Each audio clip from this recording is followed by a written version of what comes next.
Good morning, everyone, and thank you very much for joining today's discussion on neurodiversity and in particular the role of partnerships in reducing waiting lists.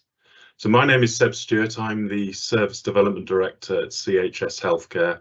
So CHS Healthcare, we work really closely with the NHS. We provide services that improve patient flow. We help to create capacity and we support the NHS and local authorities by providing a range of assessment services, including continuing healthcare, Care Act assessments, and of course autism and ADHD assessments as well.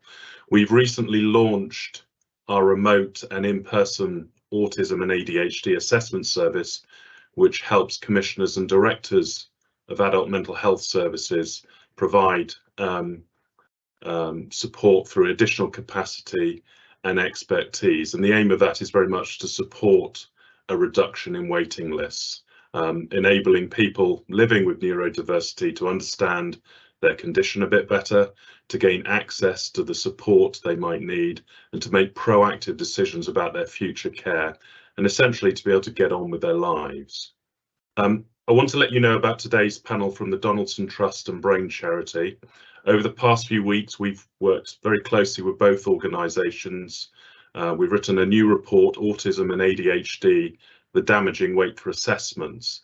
And this report looks at the current situation in autism and ADHD assessments, the fact that thousands of people are waiting many months, if not years, for assessment, treatment and support, the impact of these long waits, and it starts to look at ways in which we can all work together to help address these issues.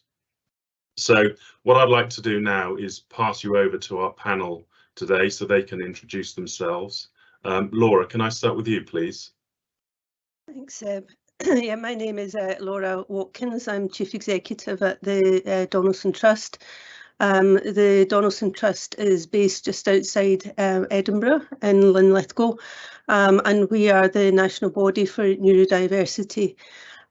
We have services for children, young people and adults who are neurodivergent, and we also work with organisations and businesses to raise awareness of reasonable adjustments that can make people who are neurodivergent's lives an awful lot more easy. Thank you, Seb. Thank you, Laura. And Chris, can you introduce yourself, please? Yep, hello, my name's Chris. I am Children and Young Persons Project Coordinator for the Brain Charity. The Brain Charity is based in Liverpool and it works with children and adults with neurological conditions. That includes neurodivergent conditions as well. We also provide workplace neurodiversity training throughout the country. My position is as Children and Young Persons Project Coordinator, and I work on a project that delivers occupational therapy through art and physiotherapy through dance to children and young people with neurological conditions. I am also a parent to a child who's recently been diagnosed as autistic. Thank you very much, both. So before we start, what I wanted to do is highlight some of the key statistics from our report, and hopefully what this will do is provide some context for our discussions this morning. So over 190,000 people are predicted to be left waiting for an autism assessment by the end of 2024. 84% of those waiting have exceeded the NHS target of 13 weeks. So there are 109,480 people currently waiting longer than these 13 weeks. Currently, 52% of these people have been waiting over a year for an autism assessment, and it would take the NHS 2 years to clear existing waiting lists for autism assessments. That's without anyone else coming forward. It's true to say that ADHD data is not so easily available, but we estimate something like 800,000 people may have to wait longer than a year for an ADHD assessment, with some facing up to 3 years delays. It's also interesting to note, so for those attending the webinar today who completed the pre-webinar survey, 85% of you believe that you don't have sufficient capacity within the system to support current demand levels for autism and ADHD assessments. And in addition to the report, what I'd also like to do if you've got time after the webinar, is draw your attention to an article that was written yesterday and available in The Independent that draws on this report and highlights the number of people waiting for a diagnosis and the consequences of long waits for assessment. So clearly these are issues that are being highlighted by national media. It's a really important subject, but the information I provided is really just a drop in the ocean. So what we want to do today in the discussion is to try and shine a light on the importance of timely assessments and highlight how we can better work together to support the system to reduce these waiting lists. We would like to highlight the seriousness of this problem, the detrimental effects long waits can have on individuals and their families when waiting for these assessments to take place. I think it's fair to say that in some places there is good collaboration between the NHS, local authorities, third sector, charities and the private sector to co-produce services. However, it's clear that this is not always the case, and I hope today we'll be able to draw out some of the issues faced by organisations, most importantly the people waiting for assessments, and some of the potential solutions available. We'll aim to answer some questions and give you some useful insights and provide some advice in addressing this. So to that end, today what we'll be doing is addressing the following discussion points. We'll look at the current situation and the impact of long waits on patients and service users. We'll look at the need for collaboration to meet this growing demand and improve the experience of patients. And we'll also look at the urgency of these issues and the fact that without any real action from commissioners, the situation for people waiting for an assessment will continue to deteriorate. If you have got any questions, please use the question and answer function. We'll watch these and gather them into themes and try and answer them as best we can. So feel free to pop any thoughts or questions that you may have into that. So moving on to our first question, the key statistics I mentioned earlier provide some stark context to the situation, but I think what would be really useful would be to ask our panelists to provide some further context and to demonstrate the extent of the problem based on their professional but also their personal experience. So Laura, from your personal and professional experience, could you please provide some background on the extent of the problem? Certainly, Seb. I think for many reasons we've witnessed huge increases in numbers of children and adults being referred for diagnosis. I remember when I first embarked in my career in the early 90s, the kind of statistics that we were looking at then for diagnosis was 1 in 10,000 people being diagnosed. And more recently, studies would find a number more akin to 1 in 100. So there's something significantly happening there. What is it? Well, I think there's multiple things. I think there is a lot more awareness in terms of autism and ADHD. I think social media have very much focused on raising awareness of particular celebrities, of people high profile, and more people are talking about it and potentially identifying with it. But with that comes the issues of increased awareness alongside lack of capacity. So, for example, teachers and classroom assistants are developing much more awareness around autism and ADHD through training and learning and development events they go to. So they're identifying those children within their classroom. They're speaking to parents. Parents are then going to GPs. GPs are then making referrals to mental health services. But what hasn't happened there is that increase in those who can specialise in diagnosing those children. So awareness has increased and training and support for staff has increased, but what hasn't increased is the input, and that is the ability for diagnosis to happen. I think the other thing is that the stretch for families is increasing as well. Both my children are neurodivergent, and when my youngest was referred, it took 3 months for that diagnosis to happen. That was back in 1999. However, my other son was diagnosed much later, and it took 18 months for that to be processed.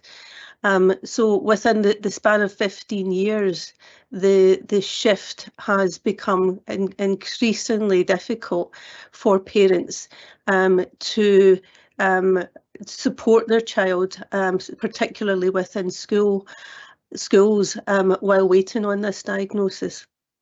I think one of the biggest issues is parents are left in limbo and not quite sure what to do until they have that referral. I think the other big issue is that what can happen to that young person while they're waiting. And certainly from our perspective at the Donaldson Trust, we see young people, in particular girls, not always, but a vast majority of girls developing other mental health issues such as eating disorders, suicidal ideations, self-harming behaviour, and that is very difficult for families to cope with while they're waiting for that diagnosis. I think in terms of, again, my own personal experience, when my eldest son was waiting for diagnosis, there was multiple suicide attempts there because he just did not feel as though he was part of this world.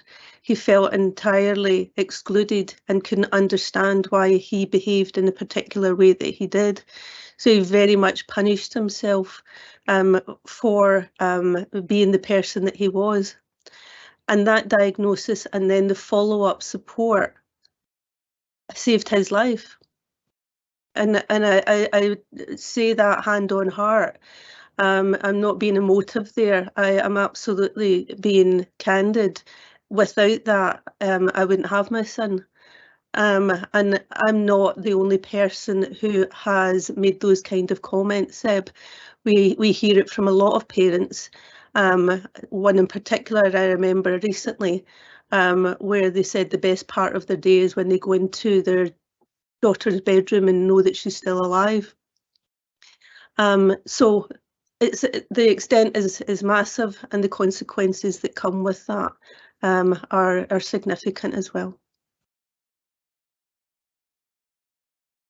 Well, thank you, Laura. That's incredibly powerful stuff there. Chris, can I ask you the same question based on your experience and personal experience?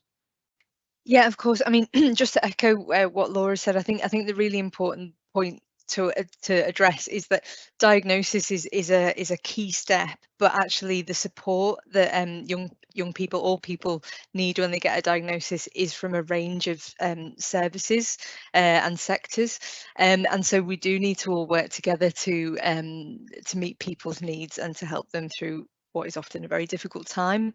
I think one thing to highlight as well is that the NHS does an incredible job, but it often has to absorb all sorts of crises. So the pandemic is one example, but also broader social and cultural shifts in understanding and awareness. And I think neurodiversity is one of those. So very, very gradually over, I'd say, well, as Laura said, from the 90s, but for about 20 years, there's been a steady increase in understanding of what neurodivergent conditions are, how they present themselves.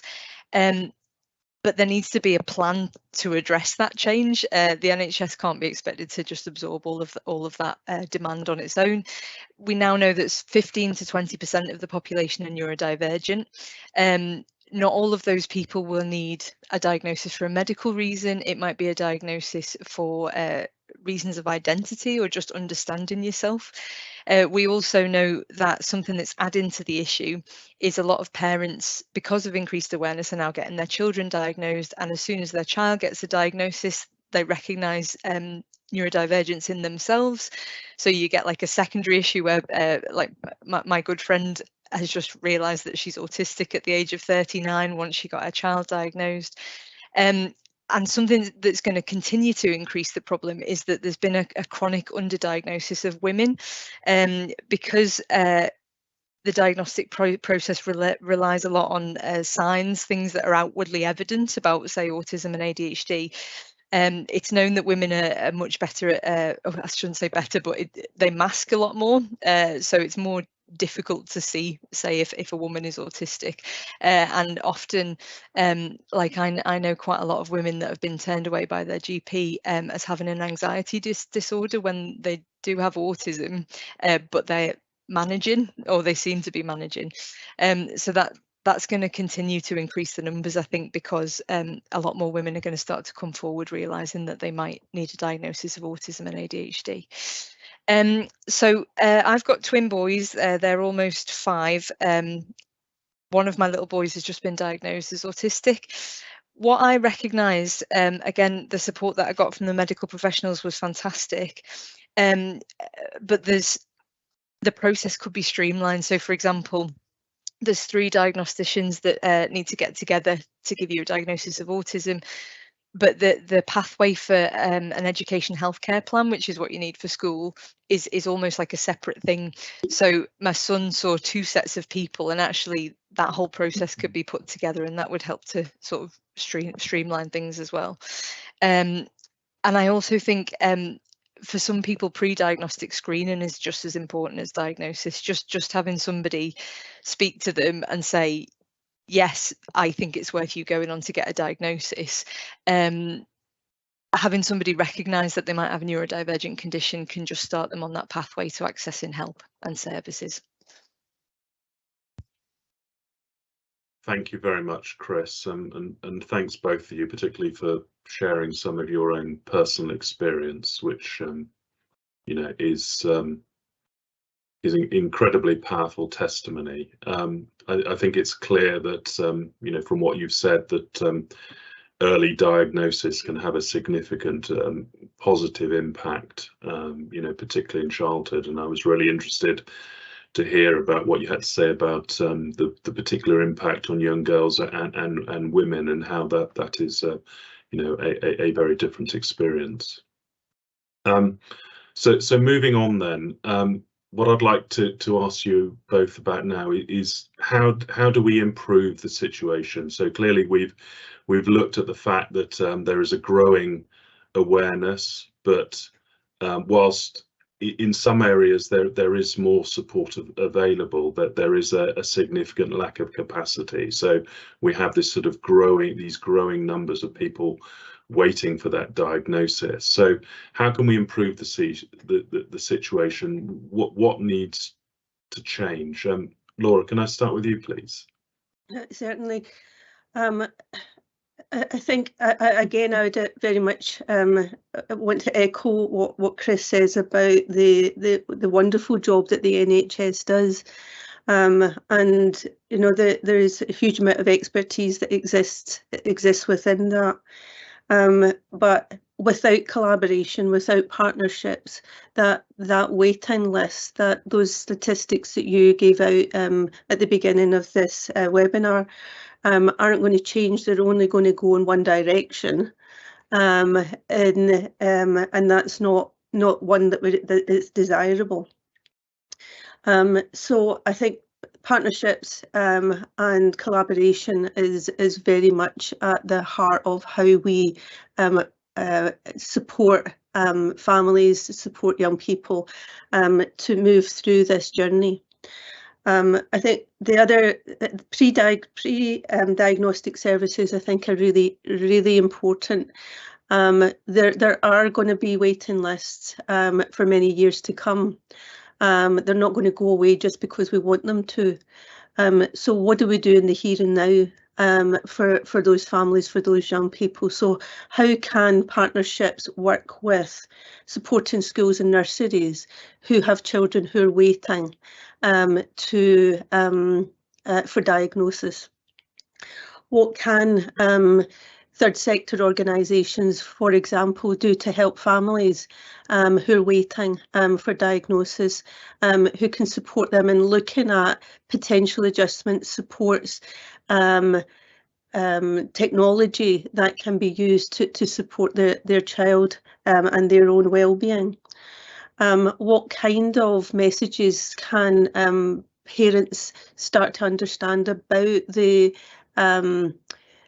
impact of anxiety and stress, and how some of the support that they could be providing their child pre-diagnosis could reduce that.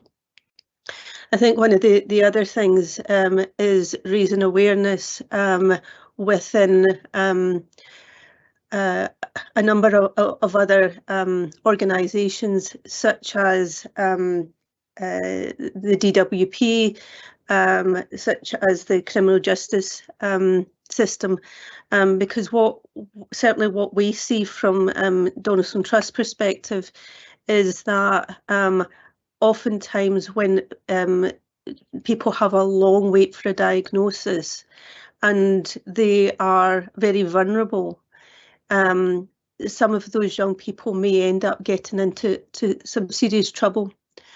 And some trouble because of their vulnerabilities, because they get drawn in to try and be sociable when they find it actually quite difficult to be sociable. So they're the one who becomes it.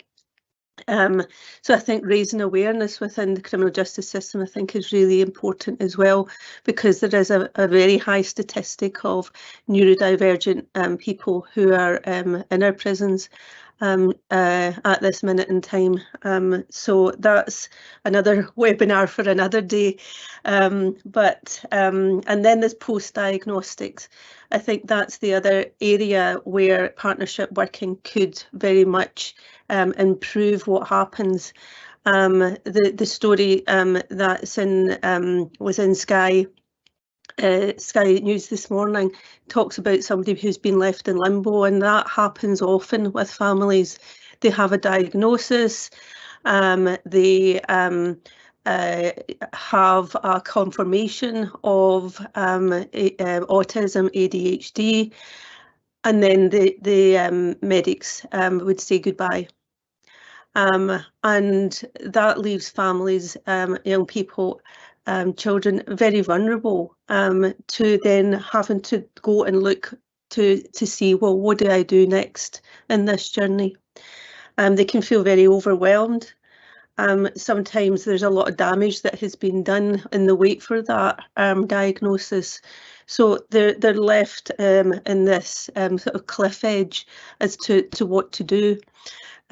So again, I think charities like the Donaldson Trust, the Brain Charity, are in a very good place to be able to support families whose children have just been diagnosed, to help them to navigate through that next part of their journey. And that is, well, what supports are available out there for you?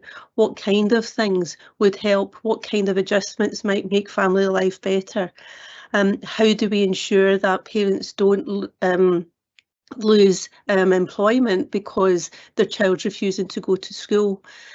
So I think there's lots of social aspects to pre and post diagnostic services that could work in tandem with the NHS to support them to be able to have a much more holistic approach to supporting families.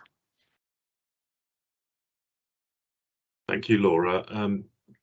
Chris, can I ask you the same question, please? Yeah, I completely agree. I think basically it's not just a medical issue. It's an issue that affects the whole of somebody's life, and the kind of support that people need isn't necessarily support from a doctor after they've received a diagnosis. They might need counselling, they might need advocacy, they might need to just know what they're entitled to and be aware of their rights, know what they can ask for. There's a big job to be done. I think part of it is education, like you mentioned. So we're offering neurodiversity training to workplaces and businesses throughout the country at the minute, just to spread understanding and start to get people to change their processes and the way that they work in their organisations. But also people need support from other people that are going through similar things as well. So kind of providing support groups, you know, sessions that people can go to where parents can talk to one another. So actually the most useful support that I've had as a parent is from other parents, because a lot of the advice and help that you need is practical. You know, how to manage meltdowns, how to get your kid to eat something other than biscuits, how to deal with all the different emotions in the house, and you just need to speak to people that have found practical solutions to that.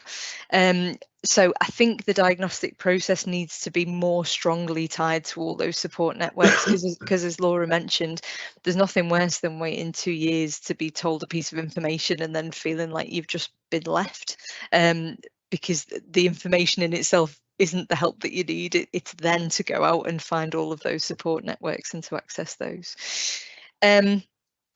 I also think that there's a slight issue in that, particularly when you're dealing with children, all of the healthcare professionals and all of the people that see your child before a diagnosis won't say the word autism to you or ADHD, because they don't want to be held accountable if that's not what the diagnosis is. And I think we need to find a way to speak to parents in particular that isn't saying your child's autistic, but to give them, even if it was a leaflet about neurodiversity in general, to just give them a sense of what these things mean. Because when my little boy was 18 months too, I didn't have a clue that he was falling over because he didn't have a sense of balance, and that was linked to his autism.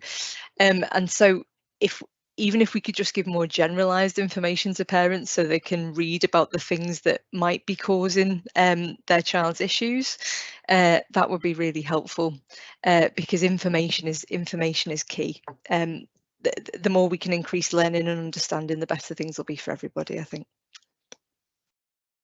Thanks, Chris. Can I just follow up on that? That sort of information piece, is that a sort of case generally that if we can find ways of simplifying information, making information more easily available? Because I would imagine that going through the process is tough enough, but trying to sort of navigate the, you know, complex communication must be really difficult as well. Yeah, I think something, and again, I'm not quite sure what the solution is to this, but a lot of our diagnostic criteria, as I've mentioned, it's based on what something looks like from the outside, whereas what's really valuable is for people to understand what something feels like as a lived experience. So, for example, a lot of the diagnostic criteria is to do with social interactions and repetitive movements and all that sort of thing. Actually, for an autistic person, one of the most important things is sensory difference. So the fact that they can be under and oversensitive in any of the different senses, and what it feels like to be inside their body is different as well. To understand attentional differences and sort of bottom-up processing, which is kind of like where you attend to details, but sometimes it's harder to see the bigger picture. Now that's a bit more complicated to explain to somebody, but it's the reason that women in particular aren't understanding that they're autistic, because it's not easy for them to access descriptions of their lived experience, because in public they might mask, they're not necessarily going to stim, they may have learned to deal with social communication even though it's really difficult for them, and then these sorts of things are what leads to anxiety and depression. It's just not understanding that your lived experience differs from other people's. So I think if we could get that sort of information out to people, that would be really valuable. Okay. Seb, can I just yes, of course, Laura, please come in. In terms of just following up from what Chris has said there, I think that some of the most powerful information that parents can get can come from, as Chris says, lived experience case studies. I think when the diagnostic criteria is very medicalised in terms of the language that is used, and the neurodiverse movement was very much to try and get away from that. So it's much more of a social movement and being aware of differences and celebrating differences and all of those kind of things. I see that there was a question in the audience there about demedicalising, and I think that we can't completely do that. But I think that if we were to have a much more balance between the social model and the medical model, it would take some of the fear away from parents. It would take some of the fear away from children and young people in particular. When they're diagnosed, they go on Google and they look up what does it mean to have ADHD, and depending on what you read, it can be horrific. It can be absolutely horrible because it talks about all the deficits. It talks about all the things someone can't do. Whereas the social model is much more focused on what people can do, about difference, about celebrating difference. So I think there's a real place for, again, the NHS to be working with other organisations where we're actually focusing on not just diagnostic criteria, but actually that we're all different, and that the neurodiverse movement actually is there to not necessarily challenge the medical practice, but to balance it. I 100% agree with that. I think what's interesting being a parent of an autistic child is the actual experience is so much different than what you thought it would be at the beginning. Like, there's lots of reasons that autism is fantastic. there's loads of reasons that it makes life more difficult, but actually the difficulties are to do with the interaction between the person and the outside world, and there's lots we can do to change the way society thinks and acts that can support people in that as well. And yeah, I do agree. I think there's definitely a place for the medical practice, and it's really important that our understanding of conditions is accurate and that people are accurately diagnosed, but there's also lots to be said for emphasising the positives of neurodivergence as well. Thank you both. So you both work for organisations that do fantastic things in supporting individuals, neurodiverse individuals. I think I mentioned earlier on that the waiting lists as they stand, I think it would take 2 years to clear those waiting lists as things stand without anyone else being added to it. And Laura, I think you in particular mentioned the need for increasing collaboration and partnerships. Can I ask you about the work that you're doing, Laura, specifically in the Donaldson Trust, working with other organisations, and perhaps if you have any experience of working in particular with the private sector, that would be interesting.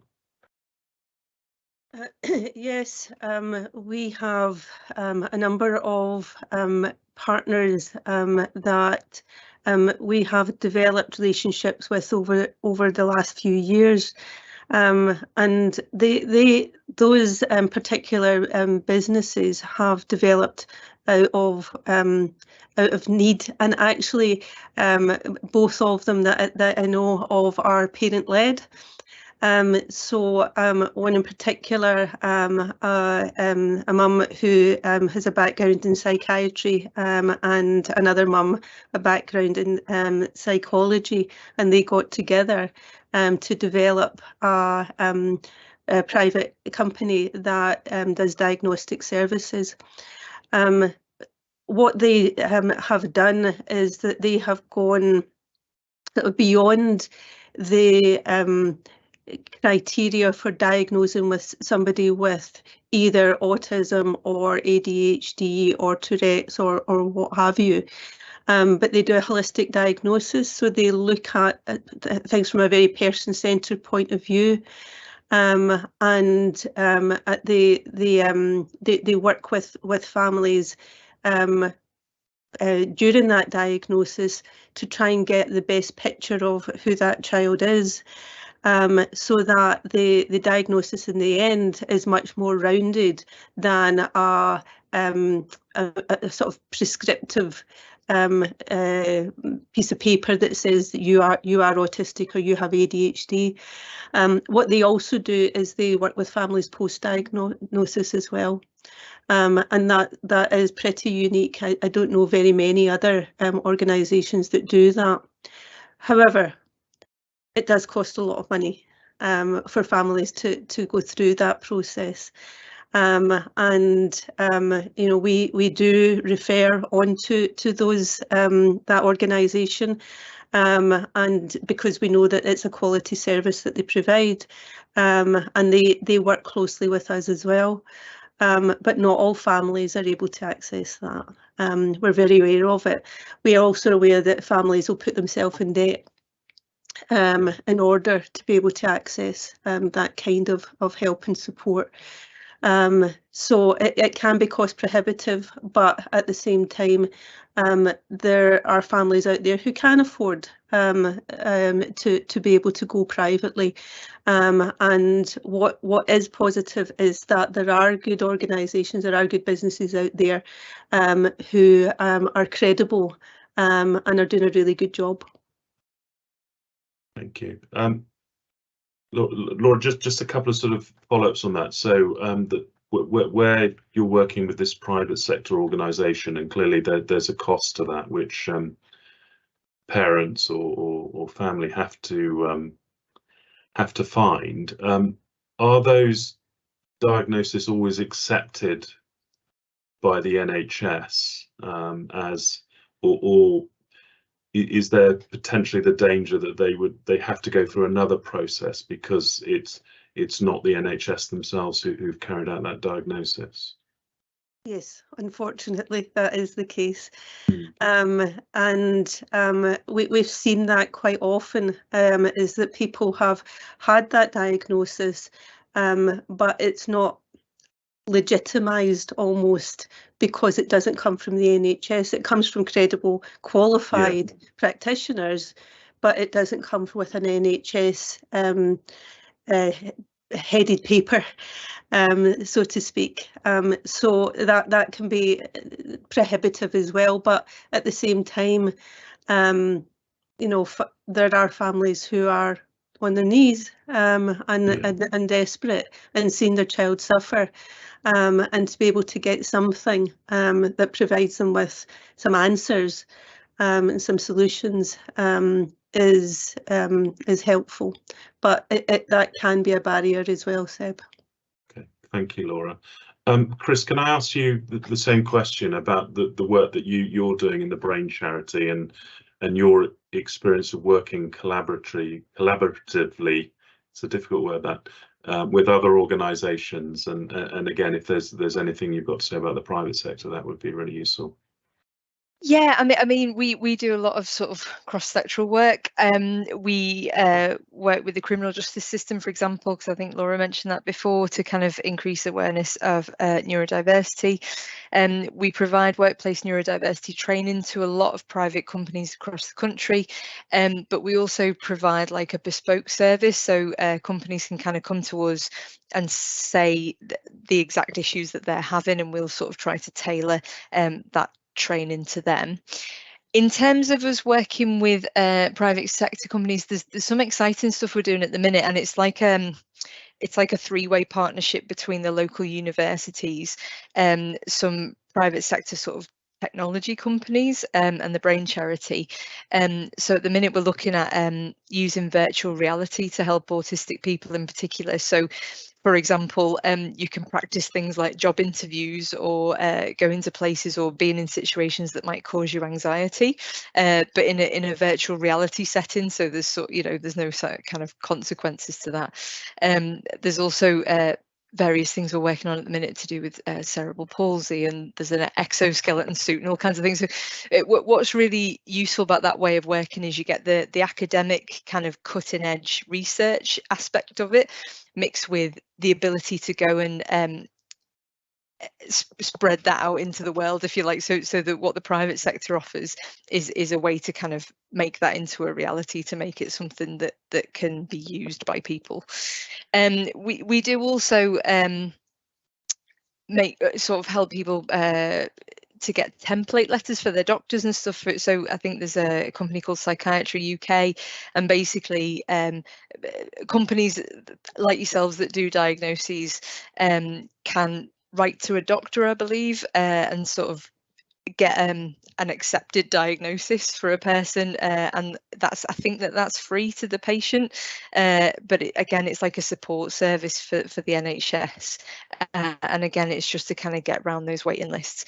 I think I do agree. I think it's important that if you get a diagnosis, it is recognised, but again, for some people it's more of an identity issue, and it's more of just getting an answer quickly so that I can get on with my life and seek the support that I need.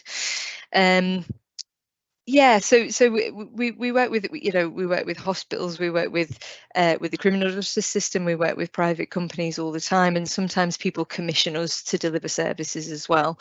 And again, sometimes we'll offer a two-tiered service. So we've got we offer free counselling, but again, because the demand is so high, we also offer a specific neuropsychotherapy service, so people can pay to see a neuropsychotherapist that works for the charity, and then some of that money goes back into the charity. So I think there is a place for the private sector to kind of push things forward and to make support more widely available, but it's important that as Laura said, that people aren't wasting their money unnecessarily, I guess. Thank you, Chris. Someone's asked a question which I don't know the answer to, but do you have any examples of anywhere in the country that is actually managing to reduce waiting lists for assessments through good system partnership working? Can either of you? I appreciate we might not have that information to hand, so don't worry. But I think someone suggested to me that Leeds are doing a great job, but I don't have any information to back that up. I think it's a bit of a postcode lottery. So even in Edinburgh, for example, there are some parts of Edinburgh that you're more likely to be able to get support than others, depending on. Sometimes it's people dependent, as opposed to waiting lists as well. Sometimes it just very much depends on how amenable your GP is to being able to help parents access supports, and the GP's understanding of the difficulties that children, young people and parents might be facing. Brilliant, thank you, Laura. What I was interested in something that you both commented on was the sort of pre-diagnostic support and how critical that is. And so clearly, that can be a really challenging time for people. Is there any way that sort of working collaboratively that we can improve that position? Because with the best will in the world, the waiting lists are not going to be reduced overnight, so this is going to be a significant problem for I would imagine a lengthy period of time. But collaboratively, is there anything we can do to improve that? Chris, can I ask you that? Yeah, so basically, when the health visitor came to our house, she knew that my little boy was autistic, but she couldn't say. So we had a coded conversation basically, which was kind of like her trying to support me and nudge me in a direction without actually saying a thing. And I do understand that for some parents it's a massively sensitive issue, and you know, for a lot of parents that they have to go through a process of accepting, because quite often, you know, with autism, it's an emergent condition. So you spend the first couple of years of your child's life thinking that they're not autistic, and then you find out that they are.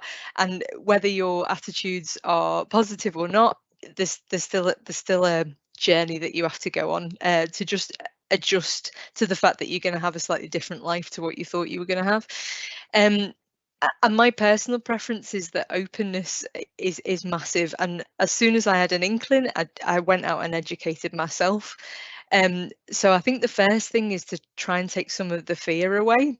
Again, to just go, even if your child is neurodivergent, that doesn't mean anything. They could go to university. They could, you know, lots of my friends that are adults with autism have got multiple master's degrees. It doesn't mean anything in and of itself. But knowing means that whatever difficulties and issues you do have, you can do something about, and you don't respond to it in the wrong way. So I would say taking some of the fear away, not making the conversation negative, but putting loads of positive things out there as well. Providing people with general information. So you don't need to say your child's autistic before they have a diagnosis. You can say, oh, some of the things you're describing, you know, align with neurodivergent conditions. Here's a list of all the neurodivergent conditions and what they might be. And you can just let the parent read that information for themselves, and they'll come to that conclusion quite quickly. But again, just making sure that that information has a positive tone, and that people don't feel like everything is negative, because it's really not. And I understand why we can't be labeling things before we've gone through the proper process, but we just need more openness and honesty and less fear. I think would be really helpful. Laura, there's a really interesting question in the chat about people who've waited a long time to be assessed and then they don't get a diagnosis, possibly feel that the diagnosis is wrong. Is there anything that you do to support people who, you know, genuinely believe that that they need support but they haven't had the diagnosis? Yeah, absolutely. Seb, our organisation, in terms of, you know, people coming into it, they don't need a diagnosis. They would identify as being neurodivergent. That's the only criteria that we have. So therefore, the supports that we provide, the adjustments that we provide, the co-development that we do with the young people in our service doesn't require someone to have a piece of paper, to have a label. If they identify themselves and if they recognise that the supports that we have can enhance their well-being, then you know, that's absolutely fine. We also talk to a lot of businesses where people identify as neurodivergent without a diagnosis, and actually HR departments just now are having to look into that in terms of, well, what does that mean in terms of reasonable adjustments for employees who don't have a diagnosis but identify as neurodivergent.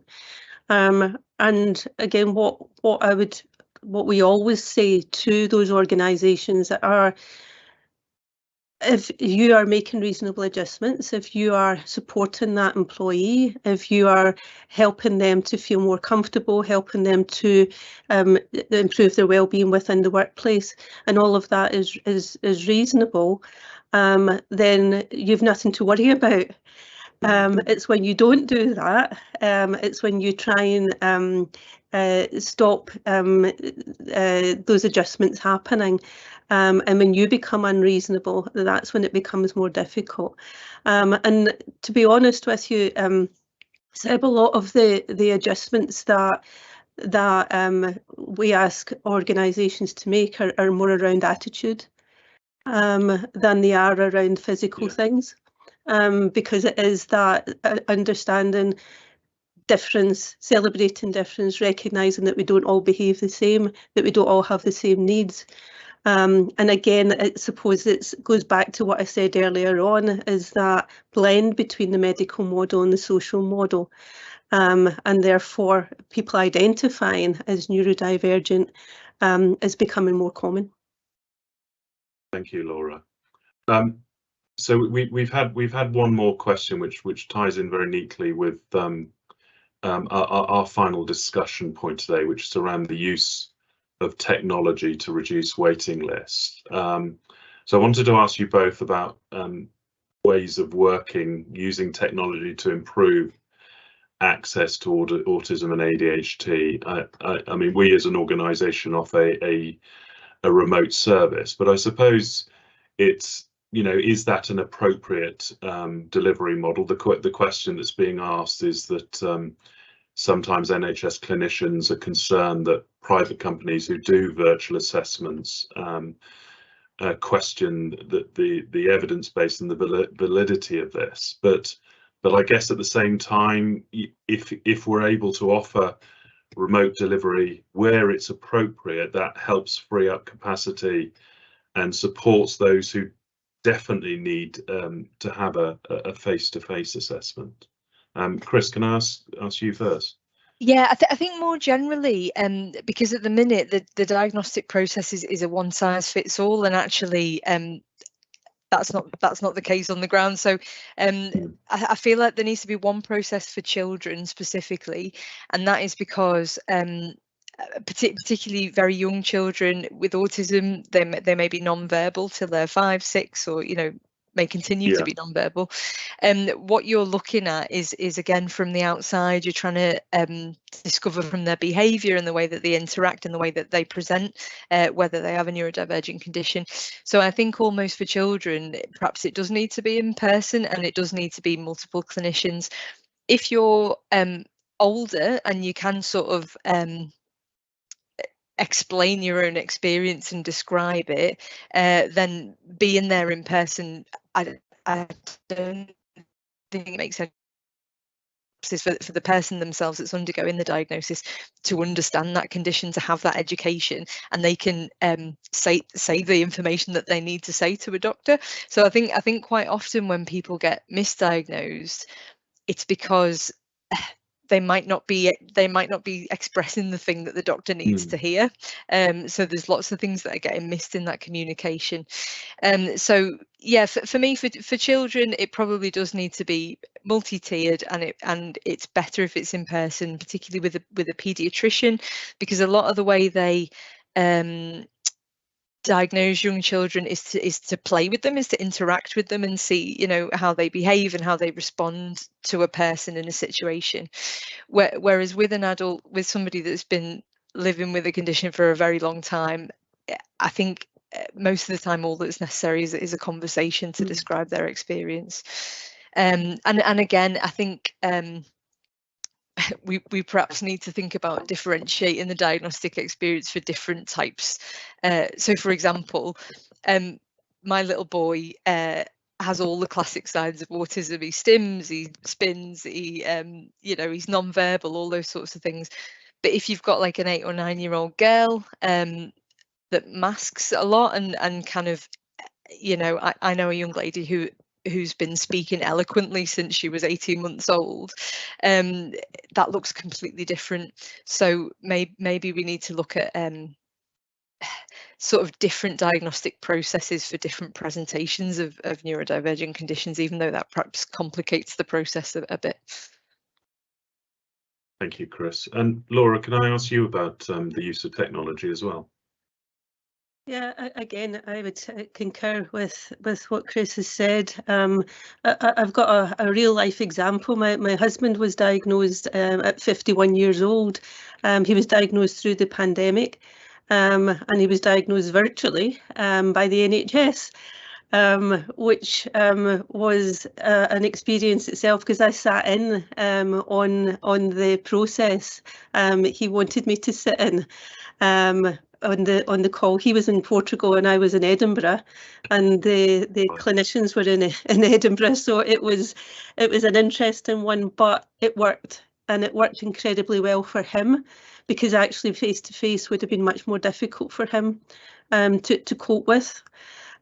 So I think that there is very much a place, particularly for adults, that it would actually suit them better, not to have to travel, to transition into an unfamiliar territory with different sounds and people and, you know, all sorts of things like that. Whereas if you can do something like that in the comfort of your own home, then you're maybe more likely to get a more authentic narrative from questions that are being asked, because the person feels relaxed enough to be able to talk about how they feel and how they behave in particular situations. So I absolutely would celebrate more of that, and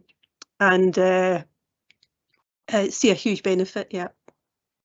Okay, thanks, Laura. And there is a comment actually which has come through from a clinician who's listening to the webinar, who does make the comment that they struggled a lot with remote assessments during the COVID period, and needed often a number of appointments to get to the right place. So clearly, you know, there are some real life examples of where it is difficult, and I think Chris's point around, you know, children in particular and not being able to express themselves verbally is a key point. We've come to the end of our webinar now. I hope that those listening in have found that really interesting. I certainly have, and useful as well. I think, you know, what is clear is that we have a growing problem, that there are growing numbers of people on waiting lists, both children and adults, and you know, as Laura and Chris pointed out, that some of that is down to greater awareness.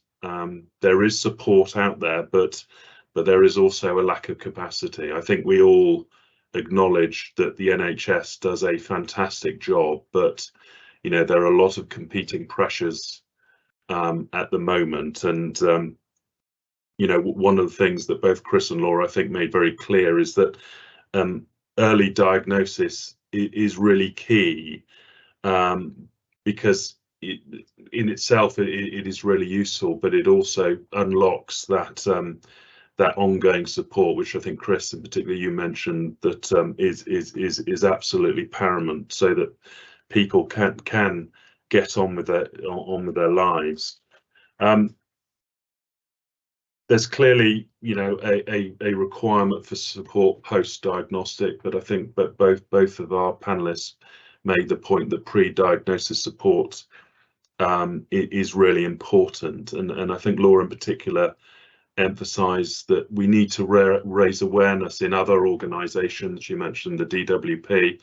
Both Chris and Laura mentioned the criminal justice system, where there are a number of people who have neurodiverse conditions but need that support, and that's not always recognised, and so making people more aware and giving them the support to be able to identify and support people in that position is really important. And I think, you know, what's clear is the diagnosis is one element, but if you don't get that support post-diagnosis in place, it can be a really difficult place for people. There, I think the phrase "left in limbo" was used, and you know, so that's something we need to be aware of. And I think I was really interested, Laura, you mentioned a sort of a private sector holistic service, and you know, so looking at diagnosis in isolation, that is important, but it's linking things up, so that sort of ongoing support is there as well.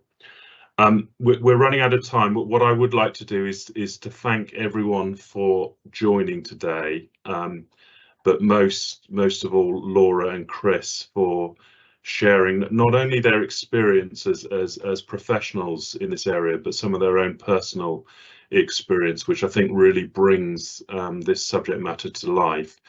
If I did mention the report that we've co-produced earlier on, there are also some really interesting case studies in there, which I would recommend you taking a look at, because again, it really helps bring things to life. So look, thank you very much for joining today.